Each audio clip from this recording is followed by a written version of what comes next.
Šiandienos video pasidalinsiu, aišku, kai kamera pradės filmuoti normaliai, pasidalinsiu klaidomis, kurias dariau ir kurios stabdė mane nuo geriausio rezultato sportuojant, mityboje, atsistatyme, visam mano plane siekti geriausio rezultato, taip kad jeigu tau įdomu, kviečiu praleisti dieną kartu su manim.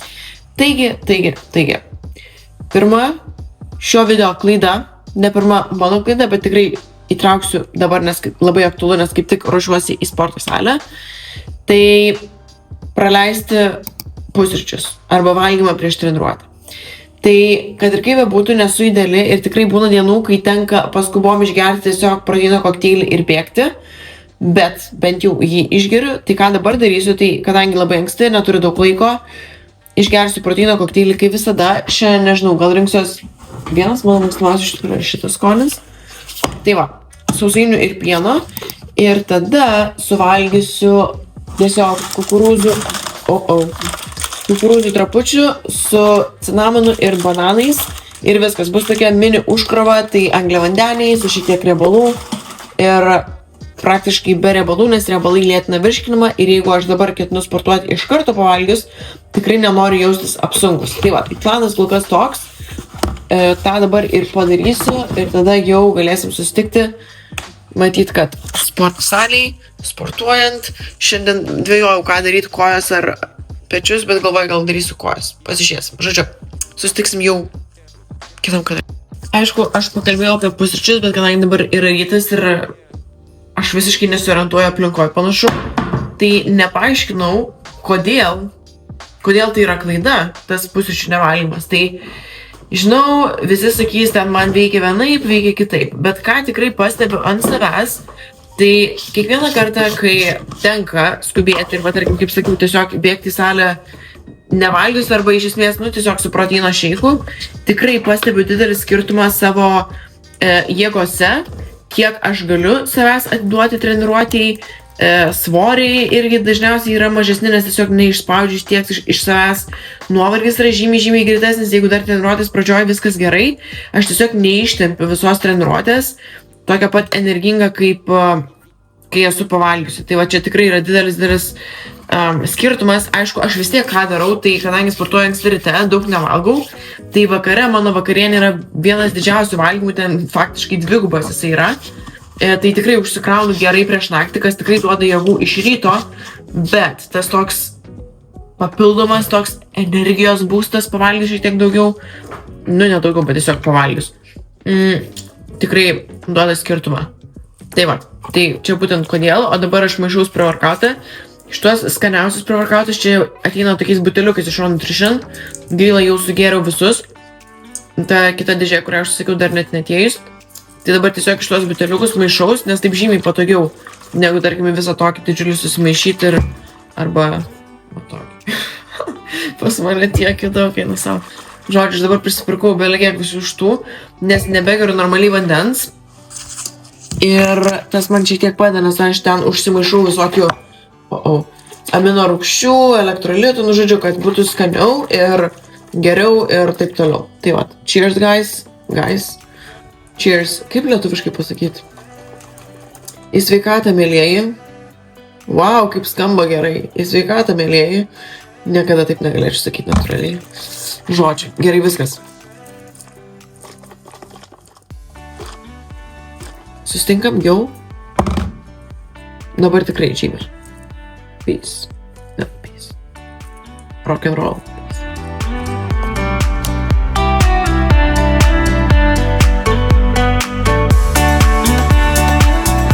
Dabar, kol keliauju, prisiminiau dar vieną labai svarbu mitybos dalyką ir kalorijų dalyką. Tai ilgą laiką valgiau tikrai per mažai, ypač kuomet pradėjau sportuoti. Mano matyt griežčiausia dieta ir mažiausias kaloražas buvo apie 800 kalorijų, kas yra pakankamai crazy. Tai tuo metu aš tikrai ir plaukai, ir ragai, ir kanopos tapo labai silpni. Ir jėgų vis laiką nebūdavo, emocinis išsekimas.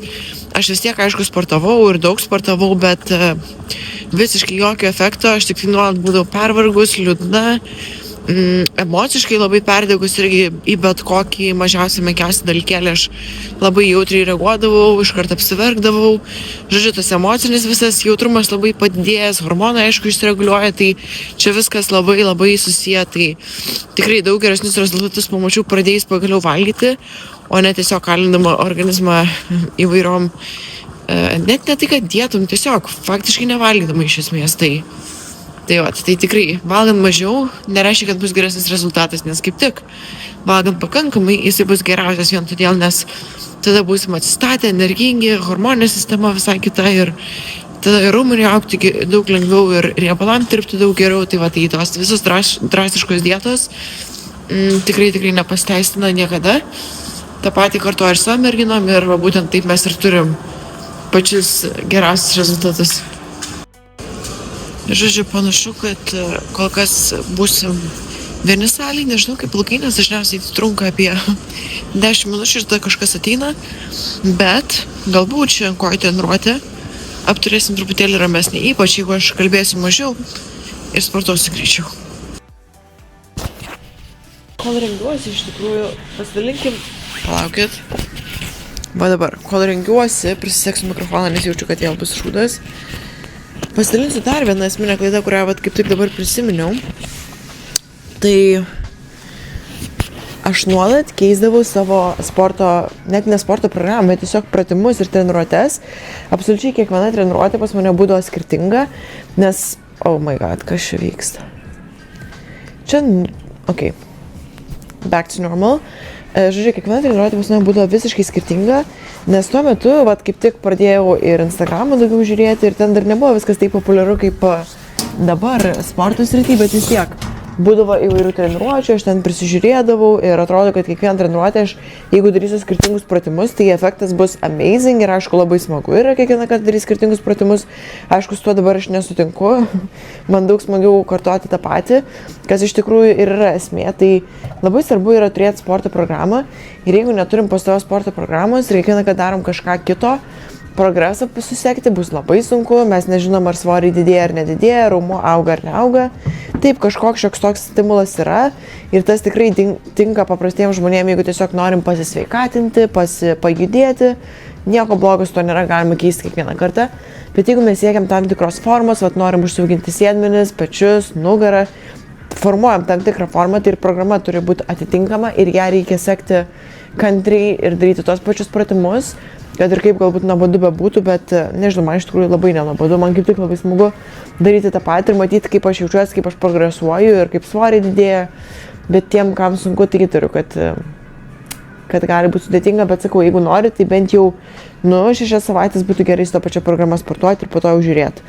Tai va, tai čia toksai mini patarimėlis, aš dabar toliau geriu savo prievartauti, nežinau, kiek aš jį vis gurkšnoju, bet jau reiktų pabaigti kaip nors jį, tai gerai. Cheers.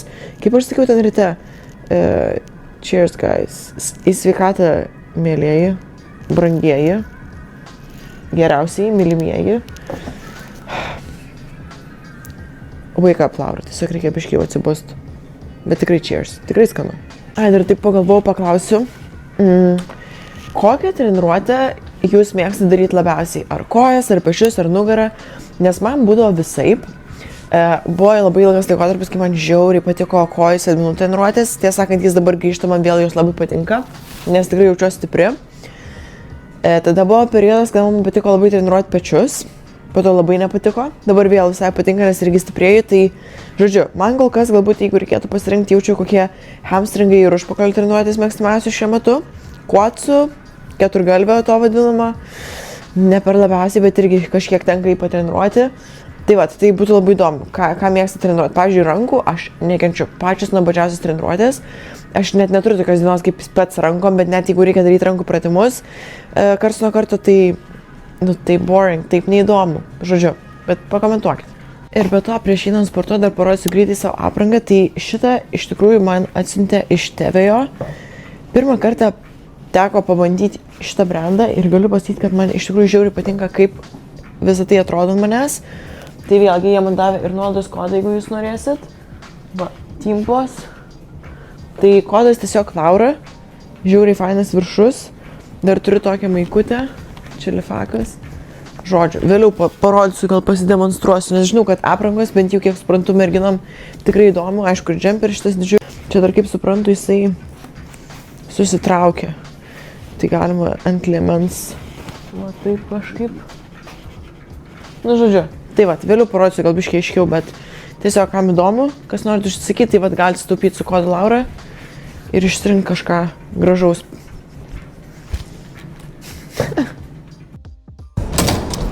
Gerai viskas, tai kadangi sakiau, kad nusprendžiau daryti šiandien kojas, tai jaučiu vėl pradėsiu nuo mini apšilimo, čia darysiu kelių išvedimus į šalis ir tada gal padarysiu šiek tiek įtupstų ir pagaliau dubens kėlimo, nes praeitą kartą nedariau dubens kėlimo, tai šiandien jaučiuosi pakankamai neblogai, tai turėčiau stipriai padaryti, žodžiu, viskas, einu ten pasidarau ir tada jau galėsim pasižiūrėti, ką darom toliau.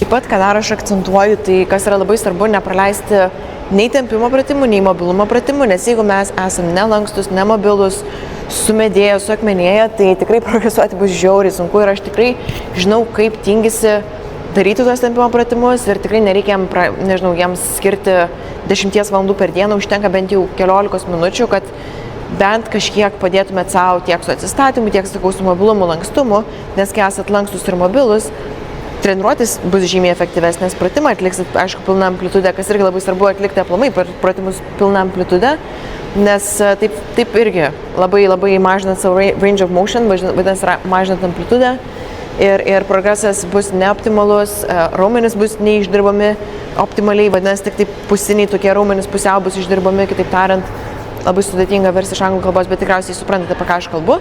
Tai va, tai skirti mobilumui, apšilimams, tempimams laiko šiek tiek reikia tikrai labai. Ir sakau, tai nereiškia, kad pusė treniruotės turi užtrukti jūsų tie apšilimai ir mobilumai visi, bet tikrai kažkiek laiko reikėtų tam skirti.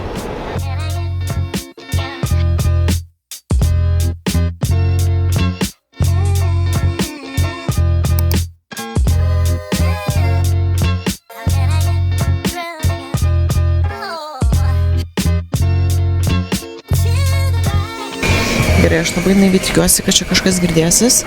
Tai va, tai dar viena klaida, kurią darydavau, tai visiškai netreniruodavau pilateso. Tuo dabar žmogus praeis, reikės pakartoti, ką sakiau. Tai va, visiškai netreniruodavau pilateso, ypač su svoriais, nes bijau, kad mano talija pasidarys storesnė ir dar kas nors atsitiks. Nu ir aišku, iš tinginystės irgi. Bet visa esmė, kad jeigu pilvo presas yra stiprus, tai visi kiti kėlimai tokie kaip ramieniški nusilenkimai, pritūpimai ir taip toliau, kur tikrai reikalauja daug mūsų pilvo preso jėgos, tiesiog nebeprogresuoja ir tada labai sunku, aišku, yra progresuoti aplamai su formom, su raumenim. Tai va, tai dėl to labai svarbu yra nepraleisti pilvo preso, tai stengiuosi pasidaryti bent jau 2-3 kartus per savaitę taip normaliai, tai va dabar šiandien turiu daugiau jėgų. Tai stengsiuosi ir pasidaryti. Tai va. Žodžiu, gerai, jau dabar blaškausi, tai geriau tiesiog padarysiu ir vėliau bus aišku. Gerai, panašu, kad reikia bėgti, nes jau man daras per daug kokų, čia per daug žmonių. Tai dar vieną seriją padarysiu ir viskas reisiu rengtis, nes panašu, kad sunkiai čia ganas kažkas. Taip pat dar vienas iš klausimų, kurie pilvo preso pratimai yra geriausi. Tai vieno ir vienintelio atsakymo tikrai nėra ir tikrai nėra vieno ir vienintelio geriausio pilvo preso pratimo, bet kas man asmeniškai patinka, tai pavyzdžiui, va kur dabar filmavau, tie kojų kėlimai kabant žiauriai gerai ir jie pakankamai sunkus, ypač tiesiom kojom, jeigu jums yra dar sunku ir pilvo presas yra pasilpnas, galima daryti su lenktom kojom, tai pavyzdžiui, aš kaip darau, pirmiausia tiesiom kojom, tada kada presas pavargsta, pridedu su lenktom kojom tokiam dasimušimui, tada susiratimą su svoriu arba trosu, arba va tam treniruokliu, kurį sėdėjau. Irgi ten į ką labai koncentruojuosi, kad visą laiką laikyčiau temptą pilvo presą ir lėtai susisukinėju, gal atrodo ganėtinai keistai, bet tikrai žiauriai gerai jaučiu. Ir tikrai jaučiasi netgi sekančią dieną, kad tas pilvo presas toksai gerai buvo pakankintas, kas sakau, labai reikia, jeigu norit progresuoti visose kitose kėlimuose, tai jeigu pilvo presas nebus stiprus, tas vadinamas core, visas mūsų pilvo raumenynas nebus stiprus, tai tada tiesiog sakau, progreso nebus tokio gero, aišku, laikysena tada nebėra optimali ir stabilumo tiek daug neturim, ir jėgos tiek daug neturim, tada visos tos traumos prasideda, ypač jeigu, tarkim, labai daug treniruojame smitą, kuris duoda stabilumo, ir, tarkim, pabandom kitą dieną daryti pratimą su štanga, tarkim, pratimai su štanga ir visiškai neturim nei stabilumo, nei pilvo preso stipraus, tai labai yra rizika susitraumuoti, lygiai tas pats visiems tiem deadliftam, pavyzdžiui, nugara gali stipriai pasimti darbą iš karto, jeigu pilvo presas neįdarbintas ir jisai neaktyvus ir jisai silpnas. Tai va čia viskas labai svarbu ir sakau, aš daug tokių klaidų darydavau anksčiau ir tas pilvo presas, sakau, man iš tinginysės iš esmės nedariau, bet taip pat ir dėl to, nes, sakau, bijojau duoti svorio pilvo presui, kad jisai tik tai nepasidarytų didesnis ir pati talija nepasidarytų didesnė, kad iš tikrųjų yra visiškai netiesa ir jinai tikrai nepasidarys didesnė, tiesiog turėsit stiprų gerą pilvo presą ir dar gražiai atrodys, nes raumenukai matysis, tai va. Vienas esminis dalykas, kuris neleido man siekti formų tokių, kokių aš norėjau, tai netinkamas pratimų pasirinkimas ir ypač bazinių pratimų praleidimas, tų esminių bazinių pratimų, ypač, dar vieną kartą pakartosiu, ypač viršui. Žodžiu, tai tarkim, spaudimai su hanteliais, spaudimai su štanga ir panašiai, aš juos praleisdavau vien todėl, nes man atrodė, kad man labiau reikia užpakalio, labiau reikia kojų, bet esminė klaida, čia ypač galbūt šitas punktas labiau merginom, tai jeigu mes norim turėti stiprią kūno apačią, taip sakant, stiprias kojas, stiprų užpakalį ir užsiaugint sėdmenis ir kojas, tai jeigu mes neturėsim stipraus upper body, viršaus, tai nugaros, pečių, vėlgi, tą padaryti bus labai sunku, nes mes juk rankomis nugaros pagalba, tarkim, atliekam ir laikom, ne nugaros pagalba, vis tiek sėdmenis dirba labasiu, bet vis tiek tuos visus deadliftus, romėniškus nusilenkimus, jie vis tiek reikalauja stipraus viršaus, vadinasi, mums nereikia jo kankinti, nežinau, 10, daugiau negu kūno apačios. Akcentuoti, žodžiu, nereikia akcentuoti viršaus, jeigu mes nenorim jo užauginti, bet tai nereiškia, kad jį reikia visiškai praleisti, reikia netreniruoti, nes jisai vis tiek turi būti atitinkamai stiprus, jeigu norim atitinkamai stipraus lower body kojų. Tai va, tai tikiuosi make sense, nes dabar šiek tiek blaškausi, pavyzdžiui, kodėl aš taip mėtausi filmuodama sporto salėj, nes čia yra tikrai daug žmonių ir tikrai žinau, kad ir girdisi, ką kalbu, ir matosi, ir susilaukiu žvilgsnių, tai čia viskas yra normalu, nes tikrai galbūt čia tiek daug kas nefilmuoja, bet mane tai žiauriai išblaško ir kiekvieną kartą, kai aš bandau kažką protingai pasakyti, aš tiesiog taip pradedu nusišnekėti, nes aš tiesiog pradedu galvoti apie tai, kad kas į mane žiūri, nors žinau, čia visiškai turėtų būti nesvarbu ir aš stengiuosi su to susitaikyti, bet tiesiog tikrai išblaško ir bandau kažką pasakyti protingai ir gaunasi, kad tiesiog blevyzgui, tai labai tikiuosi, kad visi šitie punktai bent jau kažkiek duoda naudos. Tai vat, tai nepraleiskit viršaus treniruočių, nepraleiskit bazinių pratimų, programa turi būti struktūruota, ne vien tik tai tie papildomi pratimai, kurie yra akcentuojami, vadinami accessories, bet ir baziniai pratimai, kaip ir visi pečių spaudimai, incline spaudimai, ramieniški nusilenkimai, aišku, pritupimai ir taip toliau. Tai tikrai bazės reikėtų nepraleisti, ne vien tik tai izoliaciniai pratimai, bet ir baziniai yra labai svarbus. Mane stabdė nuo geresnio rezultato, tai pradėjimas dietos per anksti, kaip aš negražiai lietuviškai išreiškiu, žodžiu, pradėdavau dietą per anksti, neskirdama pakankamai laiko raumenukų auginimui, koloražo kėlimui, žodžiu, tiesiog per trumpai kalorijas laikydavau aukštas, per greit supanikuodavau, per greitai norėdavau tapti vėl ryški ir, žodžiu, numesti to riebalinio audinio, bet kas yra labai svarbu, tai jeigu mes norim gero rezultato, vadinasi, mes turim investuoti laiko į medžiagų apykaitą, žodžiu, kalorijų kėlimą po truputėlį, raumenukų auginimą, nes būtent taip ir yra padaromos tos formos, kurių mes siekiam ir taip dirbam sunkiai ties jom ir jeigu mes sunkiai sportuojam sporto salėj, bet neskiriam lygiai tiek pat sunkaus darbo mitybai, kas vadinasi, mes nevalgom užtektinai, kad tuos raumenis pamaitinti, kad organizmą pamaitinti, atsistatymui skirti pakankamai energijos, tai ir to rezultato gero nebus, ypač ilgalaikį perspektyvai, kuomet, sakau, svorį numesti, pasiryškinti, vis laiką mes visi greiti ir viskas ten paprasčiau, bet būtent tam, kad ta svorio metimo fazė, periodas būtų žymiai kokybiškesnis ir geresnis, mes turim lygiai taip pat skirti laiko statant organizmą, bildinant tos raumenis, auginant raumenis ir tada viskas seksis reisis kaip per stiesą. Tai va tas labai svarbu ir neskubėt žodžiu, mažinti savo kalorijų per greitai. Pasakyti labai didelį ačiū visiems, kurie žiūri mano video, kurie palaiko, kurie komentuoja ir leidžia kanalui augti. Taip, kad toliau tęsčiau veiklą lietuviškai, noriu paprašyti, kad po šio video paliktumėt širdelę arba bent jau bicepsą.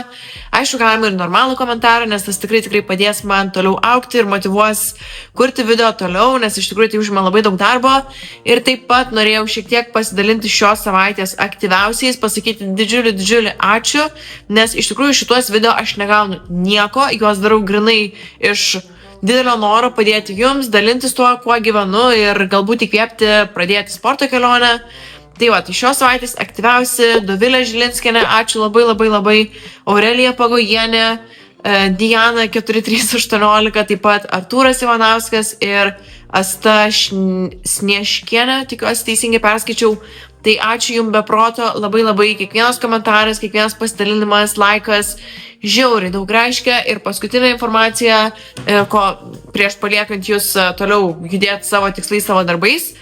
Tai šiuo metu galėsiu priimti kelias naujas merginas klientės į komandą darbui kartu online. Taip pat, kas norėjo susidaryti sporto mitybos planus, tai tam dabar turiu daugiau laiko, taip kad tiesiog pildykit formą apačioj. Duokit man žinoti daugiau apie savo tikslus, lūkesčius man, galbūt problemas, su kuriuom susidurėt ir tikrai tikiu, kad galėsim atrasti geriausią sprendimą, susidaryti planus ir judėti tikslų link. O dabar pasakysiu iki ir susitiksim jau kitos savaitės video.